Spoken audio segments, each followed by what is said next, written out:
Armed citizenry. That's honest. Have you heard of any major victories from the Italians in World War II? Blame the Jew for being rich and say, look, they're rich and greedy. They have all this money. That's the reason why we're poor. Nationalism equals racism. Automatically.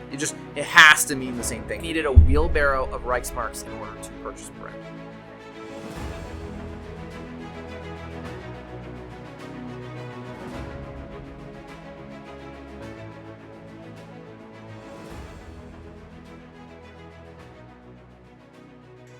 Welcome to the Young Patriots. I'm your host, Devin Romero, with our co-host, Aidan MacArthur. Howdy. And Carson, one of our past guests, is making a return to the show. Welcome back, Carson. Thank you. Thank you for having me. How's it been?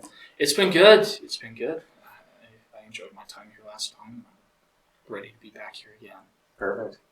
Well, today I understand that you are talking about fascism, the claims that are levied against the Trump administration. Are they credible? What's the history of fascism? What is fascism? I think that's the place we need to start, first of all. But I'm going to present a couple of claims that I think our team, we discussed, are very prominent claims from the left regarding Trump in relation to fascism. And so we're going to talk about those and, again, check their legitimacy, see what it compares to. So I'm going to go ahead and just present these. Carson has not heard these claims, so this is completely winging it on his part. So be mindful of that throughout this. But the first one we're going to start with is the left claims he is an ultra-nationalist. Okay, that's the first claim. The second claim is they believe that he is a threat to the media. And I would extend that by saying that he has directly been involved in the imprisonment and the silencing of various media persons. I'm trying to think of, there was that one CNN, Jimmy Kimmel's an example. 48 hours. Is it, what's his name? The first guy that got booted. Conan? Was it Conan I O'Brien? don't think it was Conan. Whoever it was. Was it a late show host? I think so. That was Jimmy Kimmel, wasn't it? Who was the first guy? It's the guy with glasses.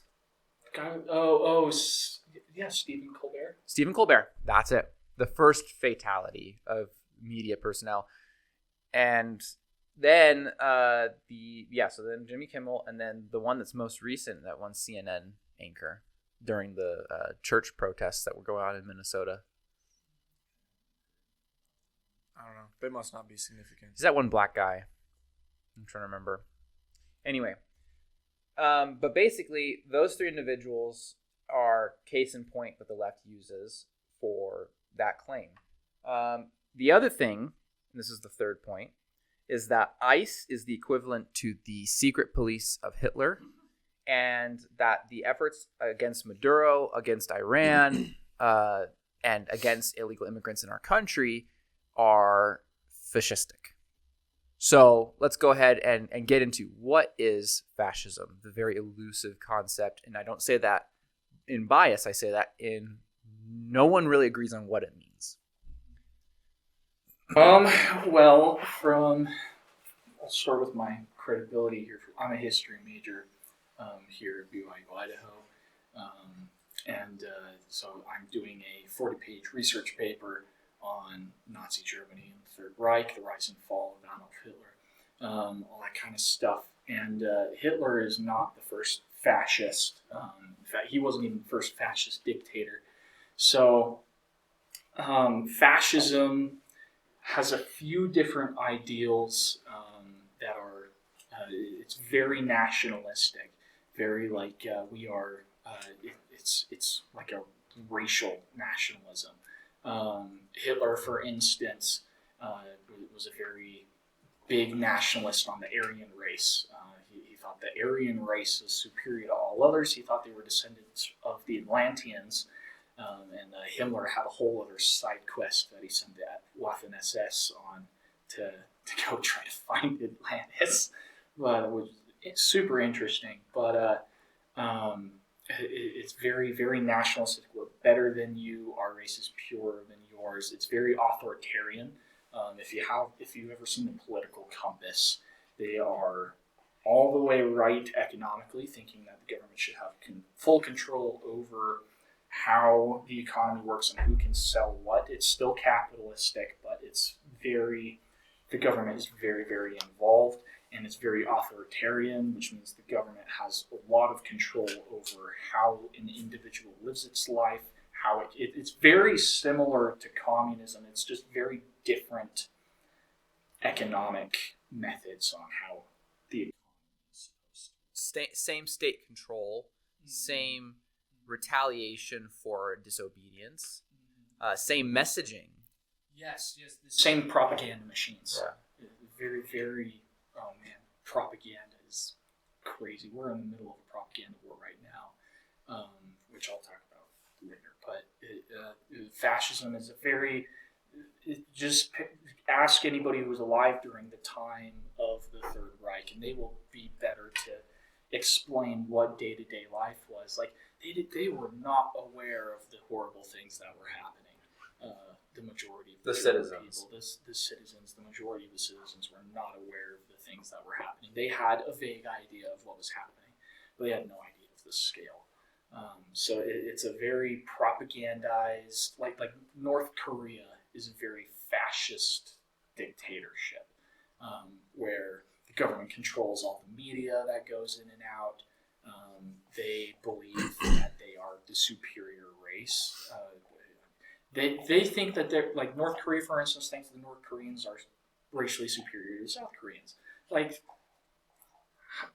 it's a country that big. How can it be? How can you be more racial? Like, it doesn't make sense. So it's very racial based.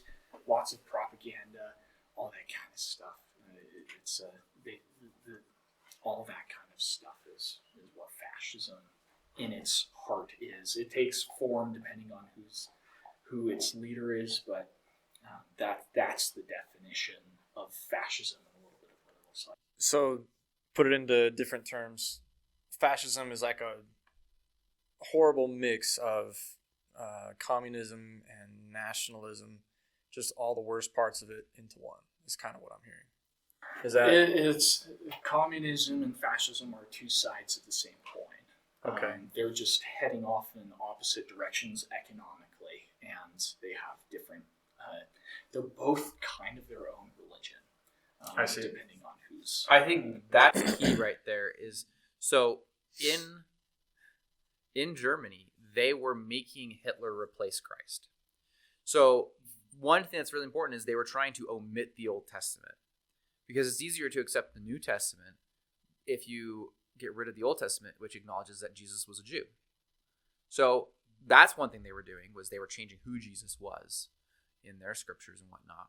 But on top of that, places where they used to put Christus images or statues, in their place there were fewer statues and images, or the Nazi symbol, the swastika.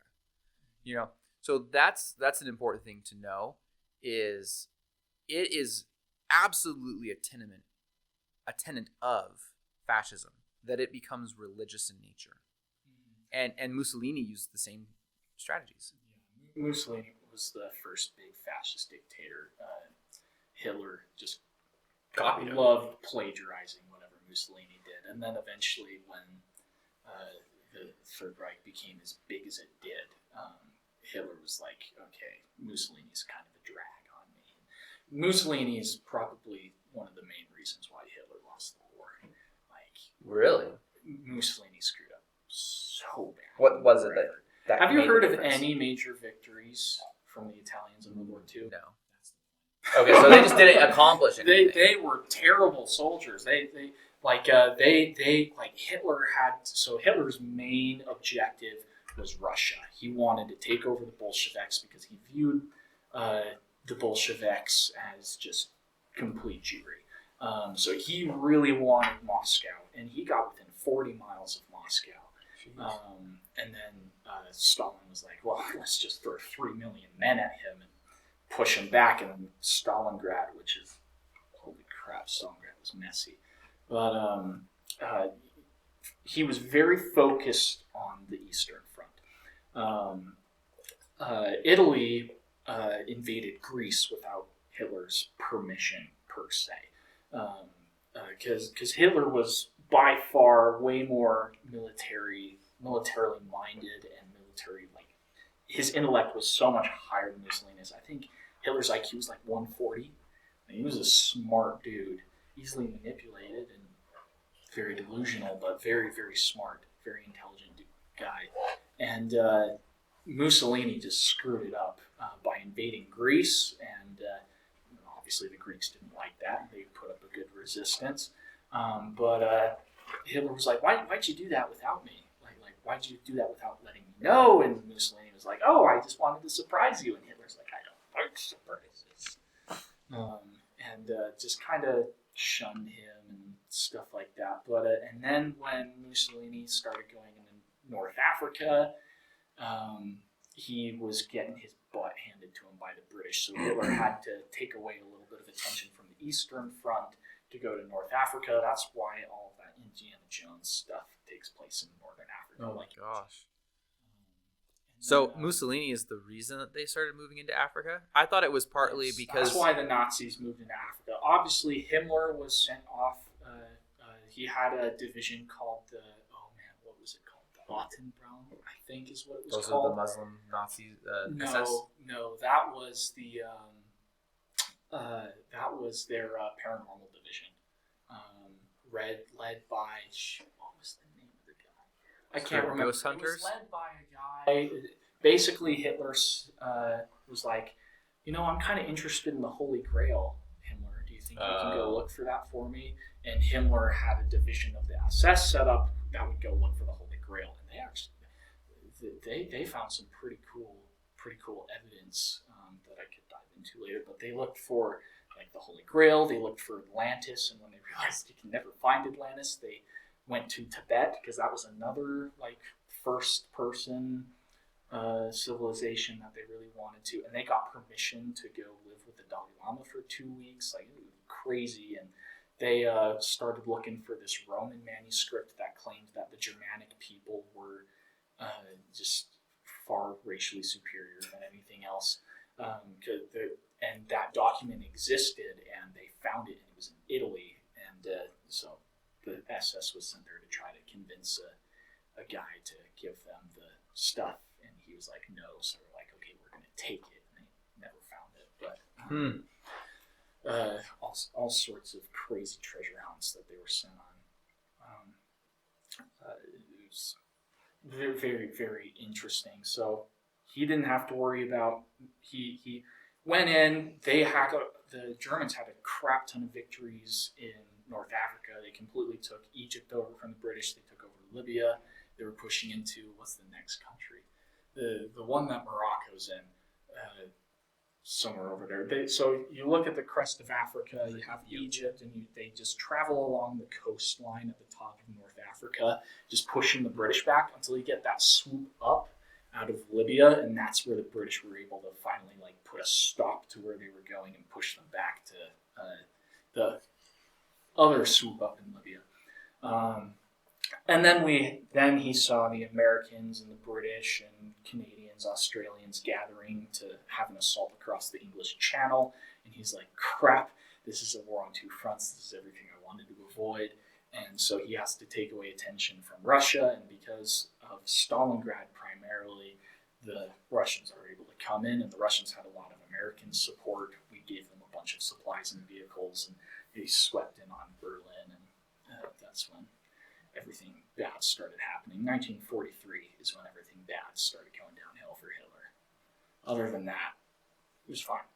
That's also the year... Well, just to clarify what you're saying it was going well for him. It was going well for the war effort, for the German war effort. You're not condoning what he was doing.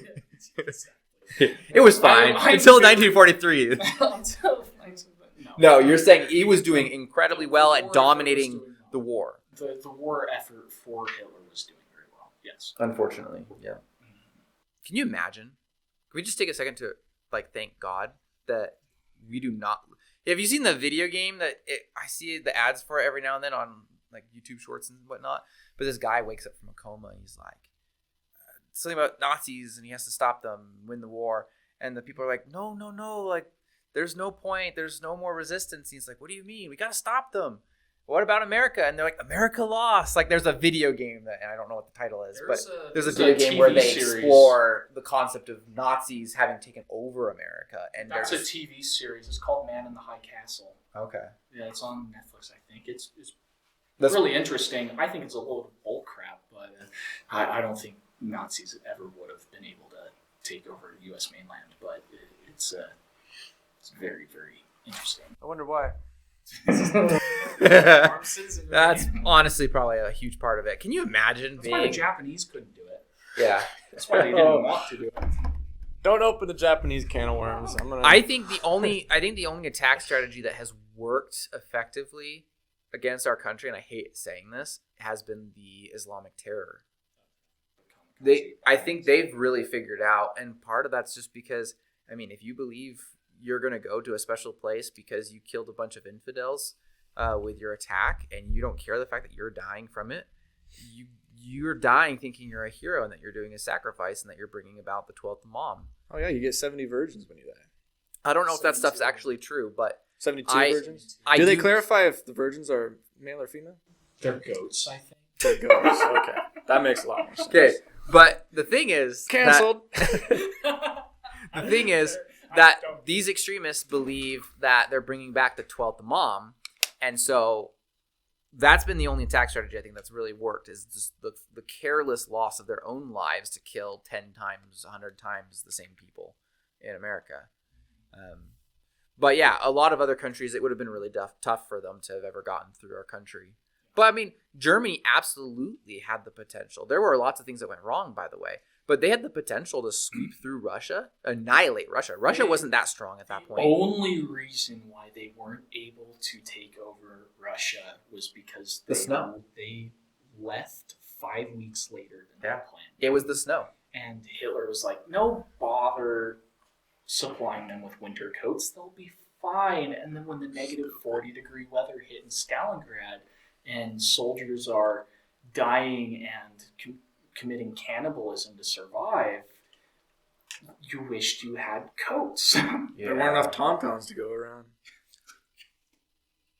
What is that? Reference. Peak reference. Episode 5 of Star Wars. How warm is it? When Luke gets all cold. Oh, okay. I thought you said something he doesn't else. watch Disney anymore, so... I've seen that. That's for I know. Disney. I thought you said... I know. I thought you said some other word. I thought it was like a Spanish word, and I was like, what is that mean? Tauntaun. Okay, that's very fascinating. So with fascism, I want to bring up, and the left is going to have a hard time with me saying this. Read a book called Liberal Fascism. Let me bring up the author. What it talks about is that fascism is, I mean, for instance, like authoritarianism. If you were to say that authoritarianism is right-wing, you'd be wrong, because there have been lots of authoritarian communist or socialist governments over the years. You know, like people have said, socialism and capitalism are two sides of a coin in regard to economics. And then authoritarianism and libertarianism are two sides of a coin. Not the same coin. I'm just saying, like, two sides of a coin. They're opposites. It's the heads and the tails. But let me pull this up real quick. But there's a book that talks about liberal fascism, and people don't understand that it's not particular to one side or the other. It is something that both sides struggle with.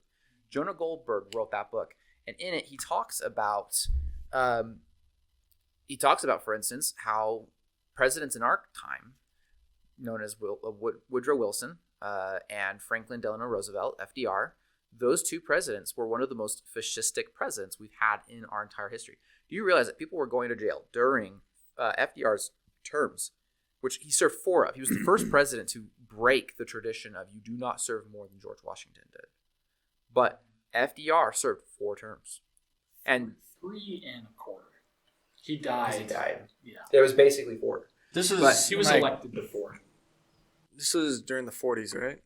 Into the 50s? Yeah, so 30s. he would have been late 30s. He was in power the same period as Hitler was. Yeah. It was 12 years. So it was about 15-ish years, and he died before the war ended, because Truman takes over, and he's the one that actually orders for the bombs to be dropped. The bombs, I was gonna say. So he would have been like what would that have been? 1929. So he must have come in right after the Great Depression or during the Great Depression. Okay. 1929 to 1944, 45. But you're right, though. He was putting... He made Japanese prisoner camps or something, Yes. right? Japanese Yes. internment camps. So I've been this- to one. Yeah. There's one in Wyoming, pretty close to Cody. It's called Heart Mountain. Yeah.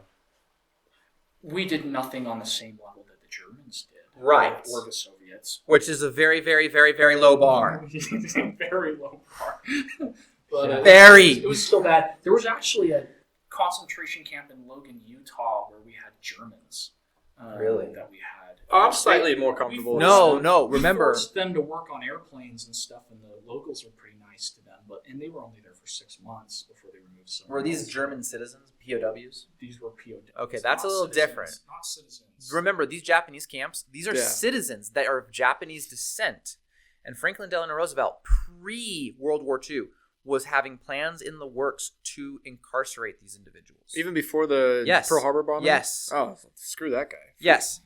I don't know why. I know that he was in service during World War I, and he learned certain tactics and methods from the Woodrow Wilson administration and some of his cabinet. So I know that's part of the problem, and I think maybe so. For instance, during Wilson's era, we understand that he knew before World War I started that World War I had already started. Germans were bombing our country before we got into the war. And the only reason that he held off, we actually have proof that he knew that the Germans were bombing us. They literally went out of their way to arrest factory workers and blamed them for the explosions. So they arrested American citizens knowing that Germans had done the deed because they didn't want him to ruin his election hopes. So his big statement was, President Wilson, he was great because he kept us out of the war. So he needed to get through his first term and then win his second term. And what's one of the first things, like pretty soon, pretty early on in his term, he joins World War I. And the war ends a year later because Americans are freaking cool. That's true. That part is awesome. And But probably because back then we still had some kind of relationship with God, so, blessings and stuff. But I doubt that would happen these days. This was actually one of the times in our era, in our country's lifespan, where we were diverging from God. This is getting into the height of euthanasia and getting into the height of eugenics. Okay. Interestingly enough, I'm trying to remember, eugenics, it literally stands for like good genes. That's what it stands for, is good genetics. Redheads. So it is, think about it, the concept of eugenics is Nazi. That is the same mission. Is they wanted to find the ideal race. The Aryan race is what they called it. Yeah, once the Nuremberg race laws went into place, like Dr. Mengele started doing his experiments and stuff. So. Yeah. So you have people in America doing the same things, and you literally have Hitler congratulating FDR as a man who knows how to get things done, referring to the authoritarian nature of his presidency. So he also locked up any person that didn't charge enough. There was a man that was jailed because he charged 25 cents, not 35 cents, for a laundromat or something like that. There was some sort of fee that he was charging. He wasn't charging enough. He wasn't doing his service, his duty as a citizen of our country. So there was a symbol they used. It was the blue eagle. And that blue eagle was saying you will comply with the government mandates. And if you didn't have that blue eagle posted at your door, they would fine you, they would jail you, they would do all these different things. So it's similar to the Nazi flag. Yeah. You had to put the Nazi flag up in your home, in your establishment, in your business, in your wherever. It had to be all over the place. Why? Because they weed out the weak ones. They weed out people that they see as weak, that are defectors. And those individuals aren't complying. They're not. It's not only that they're not hanging a flag. Why are you jailing someone because they're not hanging a flag? No, you're jailing them because if they won't hang a flag, they're not going to die for your administration. They're not going to go to the death to fight for fascism, for instance. So you're weeding out the people that are disloyal. That's why that's really important. This is the reason why the conservative movement is so big on individualism. Because you cannot have an authoritarian government that allows people to decide for themselves. That's the opposite of an authoritarian government. So in an authoritarian government, you see people being forced into vaccine mandates.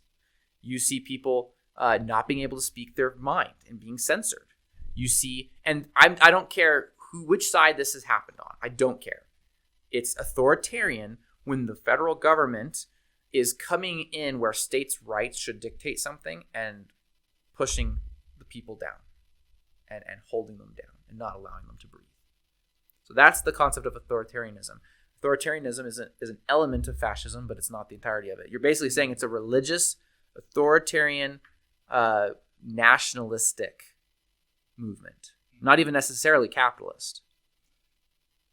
So the era, I guess, but yeah. So why is it that fascism is always associated with the right? Because it's nationalistic. Which you can't be nationalistic if you're a liberal. Correct. That's what they say. I disagree with that. I think you absolutely can That's be. what they say. Yeah. Yep. I mean, the Soviets. Look at the Soviets. They are very nationalistic. Mother Russia, but they are communists. Well, people will say they're not communists, they're socialist. Fine. They never reached their communist ideal. Like, let's not mince words. Okay, let's get back to those claims then. I think we've talked sufficiently about what it is. So claim 1. The left claim is that Donald Trump is a fascist because he is ultra-nationalist. Is he? Great question. I guess we would have to ask them, what has he done that is nationalist? Well, first, we should ask what their definition of nationalism is, because I guarantee we got different definitions. But we'd have to figure out what their definition is, and based on that, if it's accurate, what has Trump done that fits that description? What would you say is their definition of nationalism from what you've seen? Their definition of nationalism is just raw America, love it, fly the flag, all that kind of stuff. So, like, it's very race based. Nationalism in their eyes is very race based, and nationalism in Nazi Germany was very race based. Well, how is raw America race based though? Not. Okay, cool. He's saying they assume that if you're nationalist, you must also hate black people or people that aren't your skin color. You must also hate Mexicans. The key word is assume. I Yes. hate when people assume, and I do it too. I gotta fix it, but like, let's stop assuming things about each other, please. Yep. Yes. So, is Trump nationalist? That is entitled. That infers the expoundation upon that question. Is he basically in love with the country and I'd say yes. racist? Being in love with the country is fine, but if you're like, okay, then America is for white people, that's when you start getting nationalist. And if you say America is only for white Christians, that is Christian nationalism. Yeah. To the point where you want to expel people out. Right. That is that's a main thing. Is you want racial purity, and you want to shove all other cultures other than your culture out. That is what nationalism is. And I guess they can get that confused with us wanting illegal aliens deported. Mm-hmm. So. And we're like, you come in fine. I think the Bad Bunny Super Bowl show was a good. I felt like that was fairly patriotic. As patriotic as Bad Bunny could get, I think. Yeah. yes, but I think it was a good reminder. It's no Leonard Skinner. It's not Leonard Skinner. They all died in the 80s. Shut up. Freaking plane crash. I think he killed like 3 of them. But I think it was a good reminder for me, at least, that America is a melting pot, and there are plenty of places for good cultures to mix. It's when cultures that are not a good mix, where we have to be a little bit more wary. But this is a good place for any culture to exist, as long as they don't tread over each other, which is what Sharia law is, for example. If people live Sharia law, that tramples over the law of the land, which trumps everything else. So what I'm hearing with this, I would like to make a distinction, okay? My opinion is that nationalism is not a bad thing, except when it is taken far, when it is taken too far. So extreme nationalism. But the way I would term it is, all nationalism is, and you can look it up in the dictionary, all nationalism is love of country, pride in country. That's all it is. Can you be proud of your country to such a degree that it is a weakness? Yes, absolutely. So I would admit that there must absolutely be extreme nationalism, and I am opposed to that. Okay, your country's not right de facto. Okay, you do need to adhere to morals. But that being said, I think what we're actually noting here is assuming that nationalism equals racism automatically. It has to mean the same thing. That's assumption. Right. Nationalism leads into racism if you go extreme. Only if you go to the extreme. That's it. It's not the same thing. It's like it's anything. Everything in moderation. You can be too generous and then you literally don't have enough money and now you can't buy your food, and like there's a point where you can do too much of a good thing. Okay? If you take too many vitamins in a day, not a good thing for your body. If you drink too much water, you can die. Like, let's be realistic on these points and let's be consistent. But that's what's happening is if you have too much nationalism and now you accept racism because of your nationalism, like the Germans did, they said, some things that were true, which was like basically they had been beaten down and abused at following World War I. It's probably the reason that World War II was able to happen was because of it being in reaction to the oppression that they face. I mean, they're either the franc, or that's the French currency, I think. Whatever the German currency was, the Reichsmark had fallen to such a terrible state. $1 billion Reichsmarks to $1. Yeah. You literally needed a wheelbarrow of Reichsmarks in order to purchase bread. Okay. Mm-hmm. So the people were suffering. Like, what else are you going to do? You're in collapse. So they needed to get into a war, essentially. And that's what Hitler was using. I think a lot of this stuff was political strategy on the leadership part. And it just convinces the people of a certain message. But basically, they needed to get into a war to get themselves economically booming again and out of poverty, which it did that. They killed 6 million Jews in the process and millions of other individuals as well. So that's not good at all. But you see what I'm saying here? The nationalism was not the problem.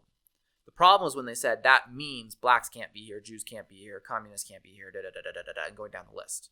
Okay? That's where the problem is. And I think that's racism, not nationalism. 100%. Racism and anti-Semitism, as well as economic policy, is why Hitler rose to power. Yeah. By the way, anti-Semitism, I don't know why this is the case, but it's just such the easiest message to send out and be like, oh, now I'm popular. Why? I don't know if that's always been the case. Maybe there's eras where that was frowned upon. But I mean, look at right now. Look at with Hitler. When people are under pressure, the moment they get to that point, they will blame the Jew for being rich and say, look, they're rich and greedy. They have all this money. That's the reason why we're poor. They will blame the Jew for being poor and destitute. Look, they're filthy pigs because they butcher their own animals in their sinks and all this blood is everywhere for sacrifices. Like, you can just keep going down the list. They will blame the Jew for anything. Did you know the bubonic plague was apparently blamed on Jews? Because apparently the Jews weren't getting it. Do you want to know why, folks? They were washing their hands regularly. They washed their hands many times a day. They washed their hands before they eat. It was literally enough to prevent them or limit them from getting the bubonic plague as frequently as other individuals were. But guess what that meant? They weren't dying as frequently, and what did people suspect? Oh, the Jews are the reason. The Jews have caused the bubonic plague. So it's not new. There's been multiple Holocausts throughout history. And for whatever reason, ever since Charlie Kirk was assassinated, we suddenly have made Jews the target again. Okay, listen, I'm with you in regard to Israel is not a perfect state. America is not a perfect state, for goodness sakes. Let's agree on that and let's move forward. Let's move forward together to find some solutions. But one thing is for sure, let us forever leave in the dust the spirit of anti-Semitism. Because first it's the Jews and then it's everyone else. The Jews, for some reason, they are the zipper. They are the start of that chain link that once you undo, the rest is undone. Because you see that. They first started with different groups of people. I think it was mainly like the communists that they started with originally because they were their political foe. They did start with the Jews still?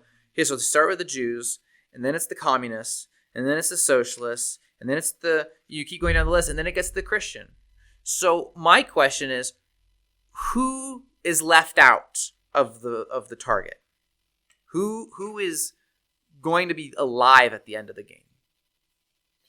I don't think any group survives. I think it's a cult of death. Any of these types of things. Anti-Semitism, fascism, they don't stop until every group is targeted and eliminated. It's like the pecking order, but the lowest chicken on the pecking order is removed and killed. Mm-hmm.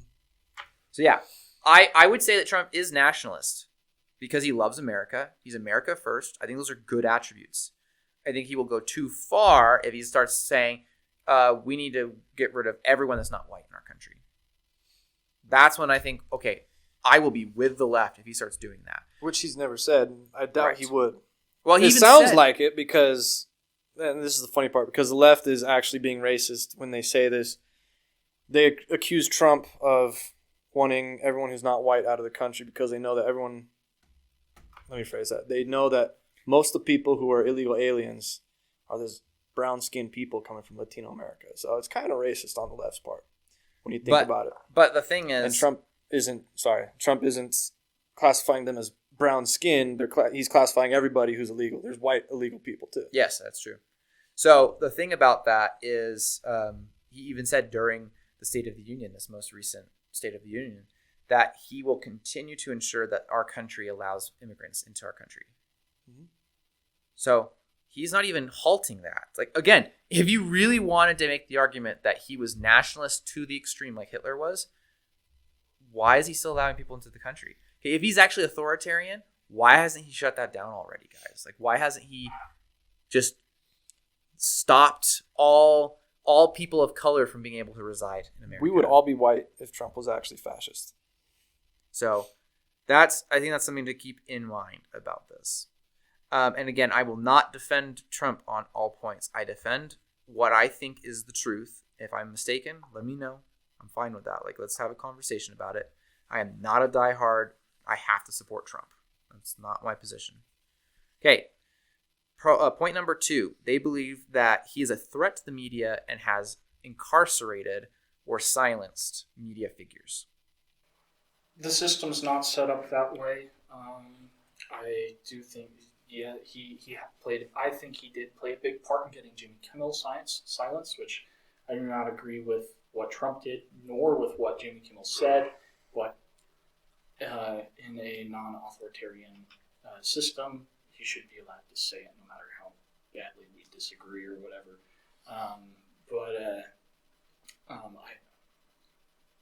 Was Jimmy Kimmel jailed? No.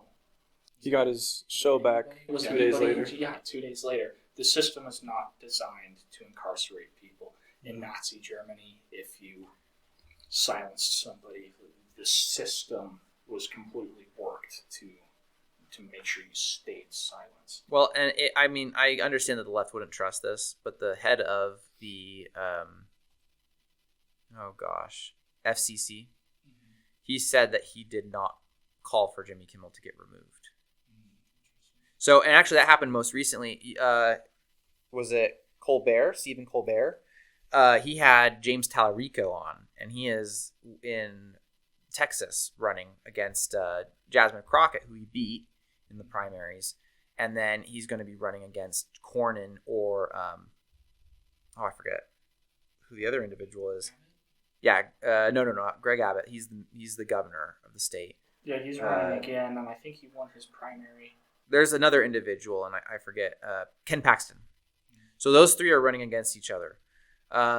So James Tallarico, just so everyone knows, they found out that he completely made up all of this, okay? So the whole controversy with Stephen Colbert has James Tallarico on and asks the network, whatever, I don't know what network it was, asks the network that airs his show, hey, I want to have James Tallarico on, da-da-da-da-da-da. What happened was basically the FAA, I think the FCC had told them, okay, that's fine. You just have to make sure you also have the other candidates on your show. That's all they said. Well, Stephen Colbert goes on and says, our network told us we can't have Tallarico on and that they were going to require equal time or whatever. He made an excuse up and said something that was not accurate, and then makes this whole fiasco about it, and has James Tallarico on as an interview on his YouTube channel. So instead of hosting it on CBS or whatever channel it was, I don't remember which one, they just had a YouTube channel host the interview, and it got like a couple million views or whatever. And it went big because the whole concept was Trump is stifling and preventing a running candidate for election from being able to speak on a television show. And the FCC commissioner was literally like, dude, we never said any of that. We never told them they couldn't do that. All we were saying was we have to enforce the I can't remember what they call it. There's a term for it, but it basically is, okay, if you have Tallarico on, that's fine. Have Cornyn on and have Ken Paxton on. Let's face it, there were two things they wanted to accomplish with that. They didn't want to give credit to Paxton and to Cornyn, and they also wanted to blow Tallarico up. They wanted him to be super trendy. Everyone's looking at, look, see, he's fighting against Trump. Look, all that was a complete campaign move. All it was, okay? So really good information for you guys to know. Look it up. Look up the details. Fact check me. Do all you want to. But that's what was happening. They completely lied about the fact of anyone trying to stifle Tallarico from being on Colbert's show. I think that's an absolute disgrace. I think these media persons that are doing this type of garbage, they need to resign. So basically you're saying our system's not set up to even be able to do that. He would have to completely change how the system is set up. And that's what they're saying. That's what the left is saying is happening. In a fascist country, what would it look like? When Hitler was elected chancellor, he set up Joseph Goebbels as his head of propaganda and abolished all other newspapers other than the Nazi one, the People's newspaper. I can't remember the name of it in German. But it was just all state-controlled, which none of our media outlets are state-controlled. They're individual-owned, and depending on the allegiance of the person, determines mostly the skew of the information that you get. I would say they're not state influenced on paper. But I think if you look at the mainstream media, I think you absolutely, in practice, you absolutely are seeing the effects of government calling the shots. There is a lot of censorship and propaganda pushed out, but most of the information, if you spend 15 minutes, you can find any story information. Yeah, that's fair. So, in Nazi Germany, it was not that way. I mean, you'd get killed if you exposed the truth. So we're nowhere near that. Yeah. What was it? Truth and Treason, or Truth or Treason? Truth and Treason came out recently. Great movie. If you do not have a tough stomach, close your eyes for the torture scene that happens. But basically, this is, funny enough, he's a member of our church, a Latter-day Saint.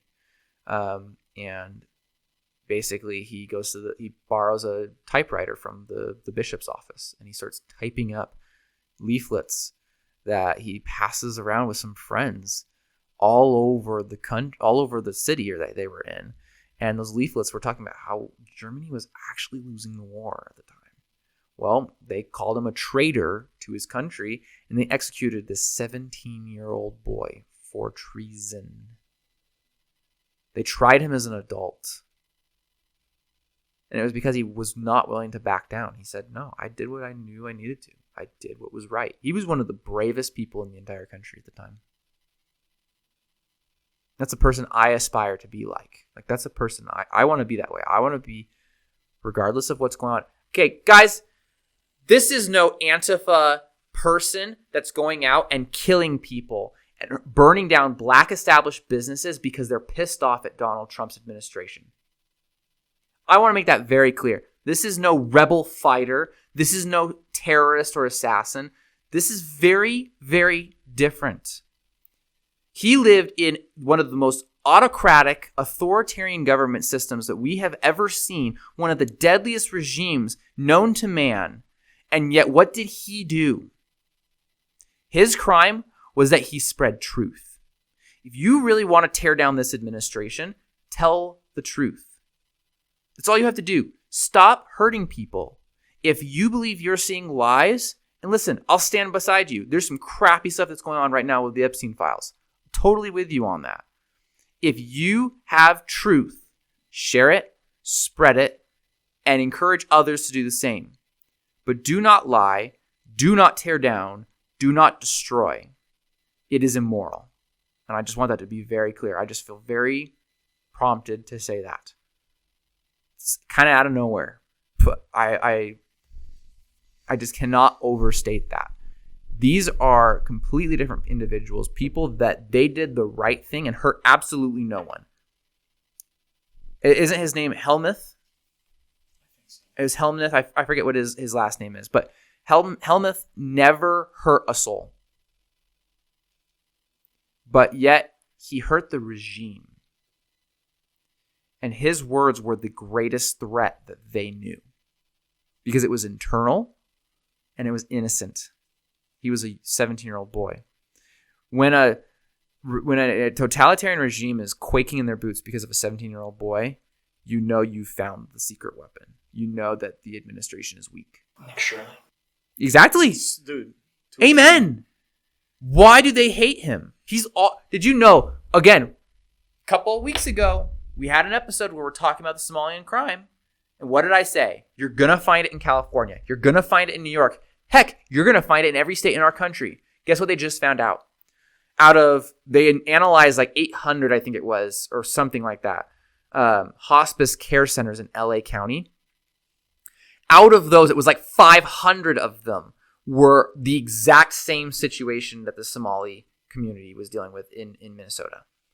They were fake accounts, people that were trafficked from business to business. You've got 30, 40, 50 businesses at the same address, and they're collecting up to $29,000 per person every year on fake surgeries that didn't happen. This is happening in California, folks. My beloved state that I am glad I never will live in again. Beloved? I'm saying it sarcastically. Yeah, okay. I was just making sure. Yeah. We're going to have to fire you if you're actually in support of California. Do it. He's actually the big boss guy, basically. But we're a team. But yeah, this is exactly what we're dealing with. There has been fascism in our country, and I want to admit that. There has been fascism in our country through various periods of time. I think we disagree on who has been the fascist. But any time that a president has exerted control over us as a people that has been immoral, that has been an example of fascism. When you cannot speak against the regime, against the administration, and you can't do so without being censored and silenced and attacked and ridiculed and all these things by the government, you live in a fascistic regime. That's why Trump arrested, and we don't know anything about all those people that had the No Kings protest. Wait, that didn't happen. My bad. Yeah, I haven't seen any stories that talked about that. Yeah, it's almost like Trump isn't a fascist. Again, he would go all the way. You know Trump. I like the biggest, the best. They're gonna regret that they ever did that. You know, like he is big. He's not gonna go home. I mean, he was shot in the freaking ear for goodness sakes. Like, he's not going anywhere. If Trump was a fascist, his ego would make it so obvious. Yeah. Okay, so the last point. We got about 10 minutes left. My phone turned off. Okay, and I think this is the biggest one. I empathize with people on this point. I think some of the claims are ridiculous. Obviously, that's my opinion. I'm not calling you ridiculous if you believe those things. But this is the one that I think it's a little bit tougher for people.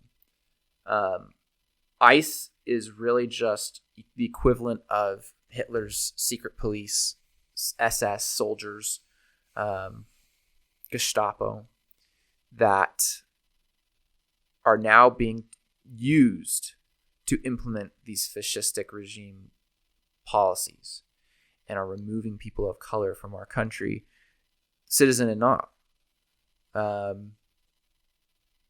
And that it's not going to stop there, that the Maduro situation, that the upcoming Cuba situation, that the current Iran situation are all extensions of the same secret police activity.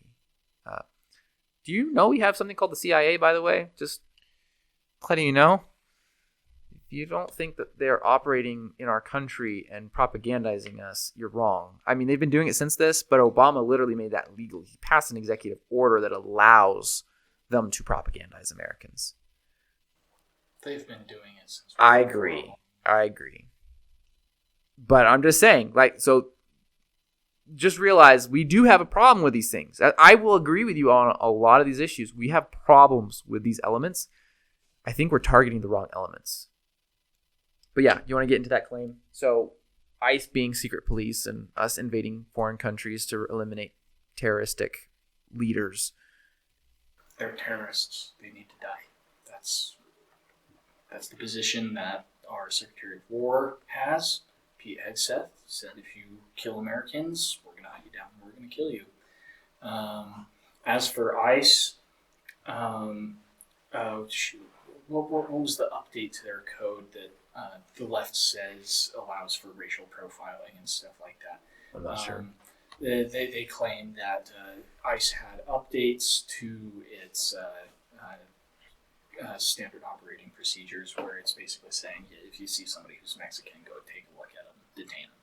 And they don't understand the definition of detainment versus arrest, which I have a small law enforcement background. There's a big difference between being detained and being arrested.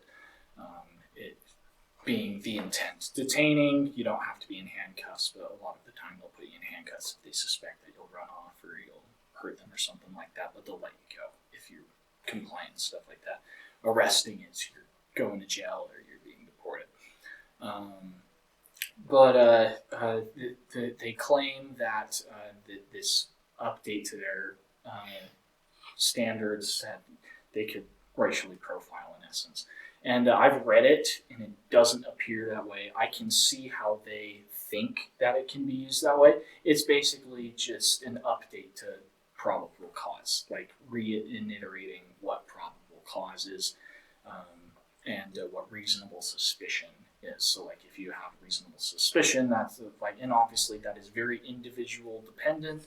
Same thing with police officers. It's very based on the individual. Like, I have reasonable suspicion that there's a crime happening.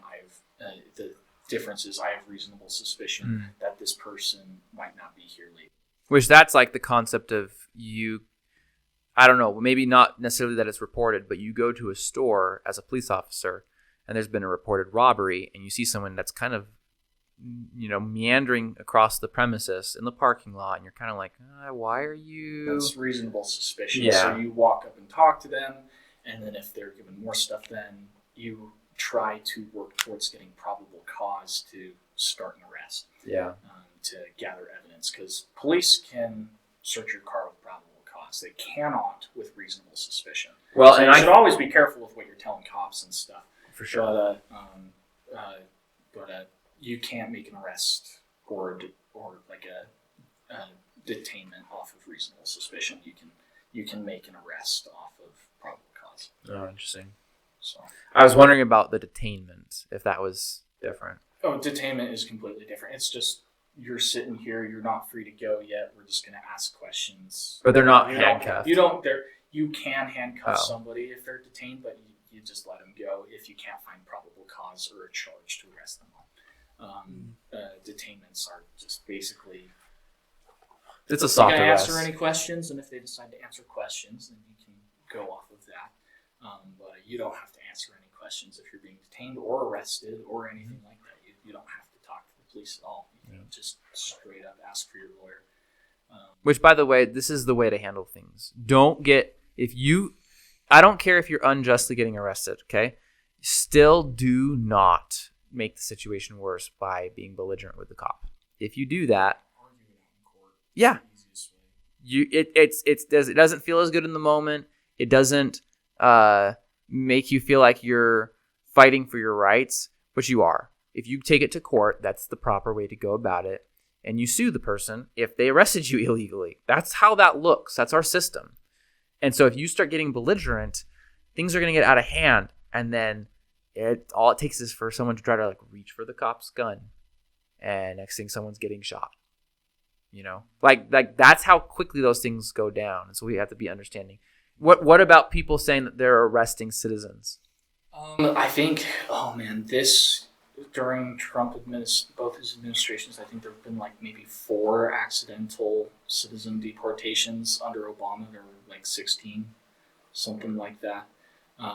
And under Trump, how many people have ICE shot? Like, I think it's like 3 or 4 as well. Yeah, I know of at least 2. Under Obama, it was a lot more than that. And a lot more accidental deportations, all sorts of stuff. So Obama had worse numbers, that will surprise a lot of the left. Absolutely, And most of them will deny it. Yes, but that's because CNN didn't talk about it in the moment. No one had a problem with it because they loved Obama. He was nicknamed Deporter in Chief. It's pretty funny, but It's just all trends, and it's all politics, and it's all image, and it's all pathetic. Yes, that image is a big one. It's hating the current administration. That's all it is. Yep. But comparing ICE to Waffen SS is almost brain dead. Okay, are we rounding up illegals? Yes, because they are here illegally. Are we rounding up our own citizens based off of perceived race, off of sexual orientation, off of heritage? Heritage, if they're here legally, we will. If they're not here from, if they're not here legally and here from another country, then heritage kind of. But By default, because they're not from our country. Exactly, by default. But we're not rounding up people who we're not rounding up rainbow people. We're not the alphabet soup people. We're not rounding up them, throwing them in concentration camps. Yeah, because that's what the SS did. That- They ran the concentration camps. So that was a false we claim that have, came out recently. They were trying to say that Trump had started a transgender internment camp, which was, by the way, the claim that they Where? made. I know exactly, but Show me where, and I'll change the sides person, right now. the person that made that claim, I think they said they admitted that they were mistaken or something like that. Oh, they're mistaken. They made goofed a us. false claim. They made a false claim, but that was something that happened recently, and I'm like, literally, you are going to see Trump finish 4 years of his second term, and there will not be anything of the such. But that was the claim in 2024. Was people were saying, all right, I'm trans, I'm going to hide in my bunker, I'm going to go off the grid because he's going to kill me. That was their claim. I mean, I'm cool with that, but No, you're not I'm in not. danger. I'm not cool with that, and you shouldn't be. Well, I'm not cool with Trump doing that, but I mean, You're cool with them. If doing people their own want to be thing. scared for no I see. reason, I don't care. I thought you were talking about him No, killing I'm them. I was absolutely like, not dude, cool. that's not okay. No, absolutely not. Gosh. No, FDR and Sometimes me you are gonna scare have a me. talk in heaven. In hell. My bad. Yeah, sometimes you No, scare me. sorry if with that them. came across wrong. I'm saying, let them be scared if they want, but as long as they're not scared for a legit reason. And the SS had really, really strict racial regulations for joining in the first place, and really high physical standards. Which we don't have for ICE. I mean, physical standards. Physical standards, yes. Racial standards, Not even. so ICE is not race-based in the way that the Waffen SS was. They're in no way. Like, they go around, like, people are saying, oh, they're going around asking for papers. I'm like, okay, I don't really like that, but at the end, it's not near as close as it could be. So it's a gross over-exaggeration. And I'm all for people being careful. Like, I really don't want Nazi Hitler Germany to ever come about again in any form. I don't care if it's red or blue. I think So- it's on the way. Unfortunately. I think it's on Who's the bringing way. it? Is red or blue bringing it, or are they both bringing it? It's going to be red who brings it, because it's going to be. Is it the Nick Fuentes? It's Nick Fuentes, America First. It's So the toxic nationalists. Yeah. That's who's gonna? Yeah, fascists. Because there's neo-Nazis in America. We know about that. I love how that small group is defining all of us who identify not middle or left. So it's I do think a huge catalyst was the Charlie assassination of Charlie Kirk. Yeah. So like I'm seeing similar things rising because we're seeing the rise of global tensions right now. Yeah. Particularly with Iran. And obviously Ukraine's been going on for a while and stuff like that. So, and then China's looking at Taiwan, pretty funny. And so there's a lot of conflicts that are happening right now. And that's where we need to be careful because anti-Semitism was on the rise in Germany before Hitler joined the Nazi Party. He utilized it. Before World War One, anti-Semitism was on the rise. Kaiser Wilhelm II was staunch anti-Semite, and Richard Wagner, the composer, was very anti-Semitic, and Hitler met his wife and loved his music.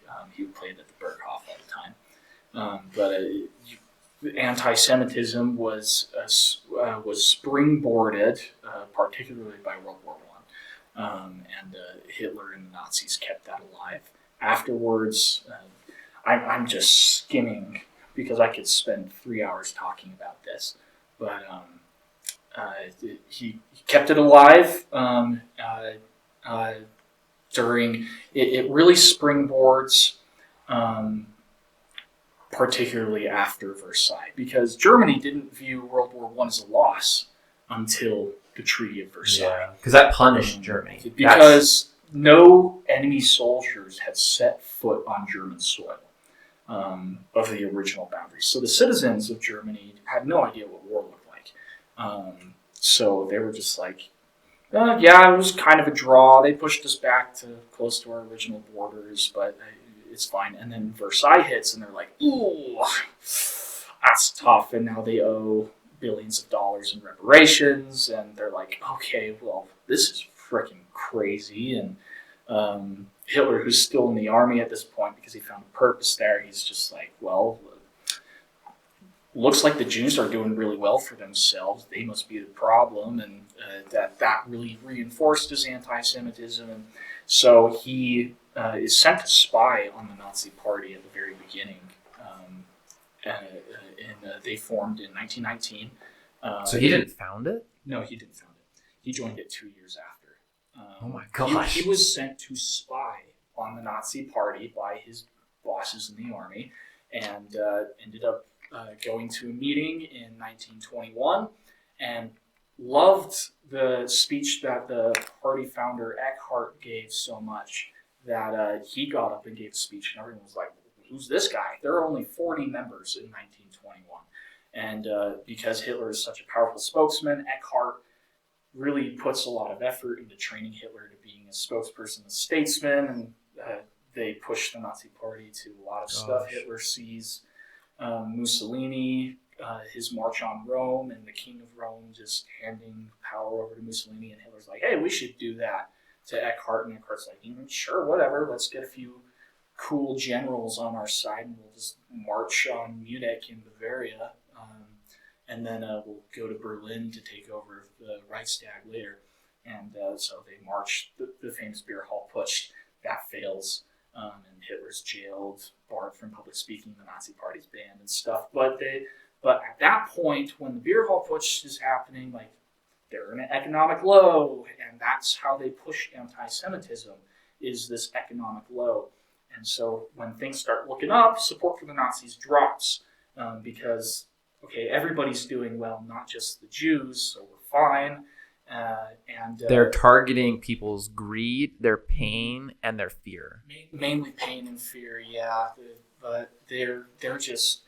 and then after Hitler's back and he's unbanned from speaking and stuff like that, and Joseph Goebbels has entered the party and propaganda starts flying, going up to like the United States put a couple $1 million into the German infrastructure to get their infrastructure going so they can pay them back for the war. And so they just go for it, and their things are looking up really well in Germany, and support for the Nazis have kind of dropped off, but they're still growing based off of anti-Semitism. And then when the Great Depression hits and the stock market crashes in 1929, support for the Nazis starts going through the roof, and they start gaining more and more seats in the Reichstag until until 1932, when Hitler's like, okay, I guess I'll run for president against von Hindenburg. He loses by a couple thousand votes. But when Hitler runs against von Hindenburg, that's the peak of Nazi support in the general public before they became the one-party state that they were, because then Germany started doing well again. Their depression started ending before ours did. And so Nazi votes actually started declining in the millions when Hitler was appointed Chancellor of Germany by President Hindenburg, because Hindenburg was like, fine Hitler, because there were like 2 or 3 people who lasted like a month before Hitler, and Hindenburg was like, let's just give him what he wants, and eventually, like, I give him 2 months, and he'll be done. 12 years later, he dies finally, but that's when that's what happened with the economic whole thing, and we're seeing that now. I mean, gas prices skyrocketed within the last week because of Iran, so people are going to be freaking out, and I am not going to be surprised with all of the conflicts that we've had if that anti-Semitism is going to be pushed more and more, if our economic system is going to start failing. So there's a lot of similarities between what's happening then and what is happening now. We are not a fascist state currently, but if we're letting this anti-Semitism rise and stuff like that, we're going to see some scary stuff. Which puts 2 things in my mind.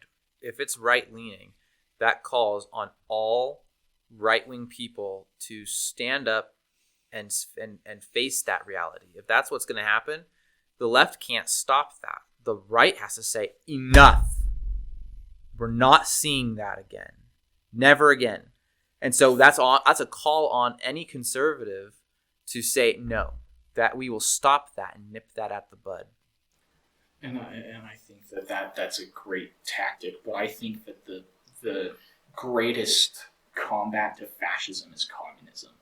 The great battle between communism and fascism is what rebalances everything. Because we're seeing a rise of communism and stuff like that, hence Mamdani's election in New York. We're seeing a rise of those mega socialists. Now we're seeing the rise of fascism to meet it. And I think inherently they're meant to fight. And the downfall of both systems is what's going to reset everything. I think at this point it's starting to look inevitable. But I think that the only thing that can combat fascism is communism and vice versa. And while that's an ugly thing, we see that with the Battle of Stalingrad primarily, where the 2 ideologies just went crazy on each other. Crazy.